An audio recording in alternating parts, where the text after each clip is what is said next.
మవా మన టీఎఫ్ఐలో డాన్స్ అంటే గుర్తొచ్చేది అల్లు అర్జున్ అన్న, గ్రేస్ అంటే రామ్ చరణ్ అన్న, యాక్టింగ్ అంటే గుర్తొచ్చేది తారక్ అన్న, గ్లామర్ అంటే మహేష్ అన్న, రికార్డ్స్ అంటే మన బాక్స్ ఆఫీస్ బబాస్ ప్రభాస్ అన్న. వీళ్ళందరూ ఒక కేటగిరీ మవా, హీరోస్. కాని ఎవరి స్టైల్ వాళ్లది. ఎవ్వరు లేకున్నా టీఎఫ్ఐ కంప్లీట్గా ఫీల్ అవ్వదు కదా మావా.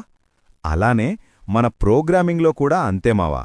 లాస్ట్ వీడియోలో వేరియబుల్ అంటే ఏంటి అని చూశాం మావా. కానీ మన దగ్గరున్న డేటా మొత్తం ఒకటే టైప్లో ఉండదు కదా మావా. ఎగ్జాంపుల్కి మన కాలేజ్లో మన డేటా అనేది స్టోర్ అయి ఉంటది కదా మావా. అది ఎలా స్టోర్ అయి ఉంటది?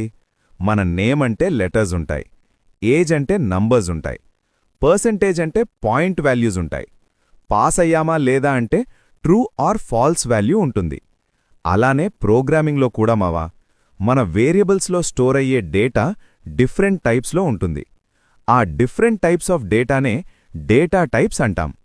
అలానే ప్రోగ్రామింగ్లో ఈ డిఫరెంట్ టైప్స్ ఆఫ్ డేటాని స్టోర్ చేయడానికి డిఫరెంట్ డేటా టైప్స్ యూజ్ చేస్తాం. ఒకసారి ఈ టేబుల్లో చూడుమావా.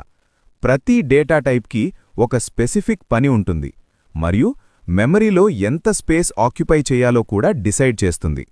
కాబట్టి సింపుల్గా చెప్పాలంటే మావా, వేరియబుల్ అంటే డేటా స్టోర్ చేసే ప్లేస్, డేటా టైప్ అంటే ఆ వేరియబుల్లో ఎలాంటి డేటా స్టోర్ అవుతుందో డిసైడ్ చేస్తుంది.